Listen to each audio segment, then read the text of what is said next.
Hello అండి, welcome back to our channel నాన్నతో నవ్వే. టుడే మీకు నేను చూపించబోయే రెసిపీ వచ్చేసి బోటీ అండి. బోటికాయ చూడండి ఎంత యమ్మీగా ఉందో, చూడడానికి అయితే చాలా బాగుంది, టేస్ట్ కూడా బాగుంటుందండి. తింటే పిల్లలైతే చాలా ఇష్టంగా తింటారు. ముందుగా నేను దానికి ఒక ప్యాన్ పెట్టి ప్యాన్లో సన్నగా తరిగిన ఉల్లిపాయలు 2 అండ్ కొద్దిగా సాల్ట్ అండ్ ఒక 5 to 6 గ్రీన్ చిల్లీస్ వేసి కొద్దిగా వేగే వరకు వేయిస్తున్నానండి. దాని తర్వాత జింజర్ గార్లిక్ పేస్ట్ కూడా వేసి దాని అరోమా అనేది కొద్దిగా చేంజ్ అయ్యే వరకు కుక్ చేస్తున్నాను. దీనికన్నా ముందుగా మీకు ఒకటి చెప్పాల్సింది ఉంది. బోటీ అనగానే అందరికీ దాన్ని ఎలా క్లీన్ చేస్తారో నాకు తెలుసు అనుకుంటారు, బట్ అతను క్లీన్ చేసే ప్రాసెస్ వేరే ఉందండి. ఆ ప్రాసెస్ మాత్రం ఈ వీడియోలో చూపించట్లేదు, నెక్స్ట్ ఇంకొక వీడియో పోస్ట్ చేస్తాను తర్వాత.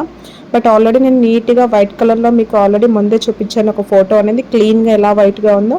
సో అలా క్లీన్ చేసుకొని నా బోటిని దీనికి ఫ్రెష్గా యూస్ చేసుకుంటున్నాను కర్రీకి. ఇప్పుడు నేను కొద్దిగా పసుపు, కొద్దిగా మెంతి కూర అండ్ కొద్దిగా కరివేపాకు రెబ్బలు వేసి అటు ఇటు వేయిస్తున్నానండి.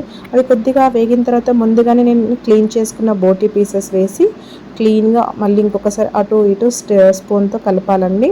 కొద్దిగా చిల్లీ పౌడర్, కొద్దిగా సాల్ట్ వేయాలండి. ఆయిల్లో ఒక 5 to 7 minutes నీట్గా కుక్ అయ్యే వరకు లిడ్ క్లోజ్ చేసి లో ఫ్లేమ్లోనే పెట్టి కుక్ చేసుకోవాలి. హై ఫ్లేమ్లో పెట్టకూడదు, వాటర్ యాడ్ చేయొద్దు. లో ఫ్లేమ్లో 5 to 7 minutes కుక్ చేసుకుంటే పీస్ అనేది మనం గ్రేవీలో ఉన్న ఉత్త ఫ్రై చేసుకొని తిన్న నోటికి తగిలినప్పుడు చాలా అంటే చాలా టేస్టీగా ఉంటుంది, బాగుంటుంది. పచ్చి స్మెల్ రాదు, ఫ్లేవర్ అనేది కూడా బాగుంటుంది, అరోమా అనేది చాలా బాగుంటుందండి. ఇప్పుడు నేను కొద్దిగా వాటర్ యాడ్ చేస్తున్నాను, అంటే 1 glass వాటర్ అండి.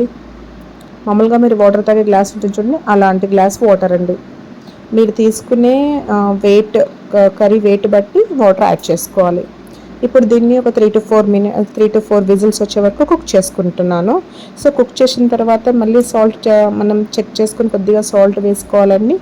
కొద్దిగా నేను కొబ్బరి పేస్ట్ వేసానండి, అంటే కొబ్బరి పొడి. ఇప్పుడు దానికోసం మనం అందులో మసాలా వేసుకోవాలి కదండి. ఏ నాన్ వెజ్కైనా మసాలానే చాలా ఇంపార్టెంట్, దాంతోనే ఫ్లేవర్ వస్తుంది.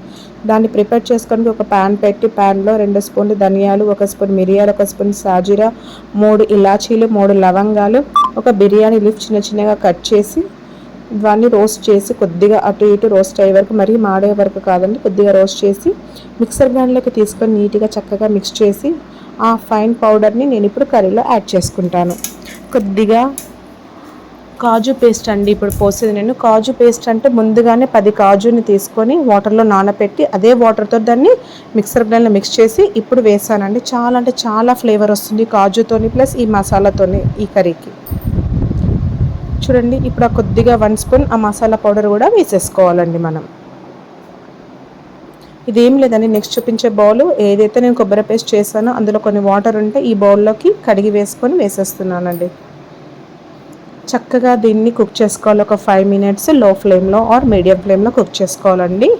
ఇలా కుక్ చేసుకున్న తర్వాత కర్రీ అనేది ఇప్పుడు నేను ఫోటోలో చూపించిన విధంగా దగ్గర కోసం చాలా యమ్మీగా ఉంటుందండి.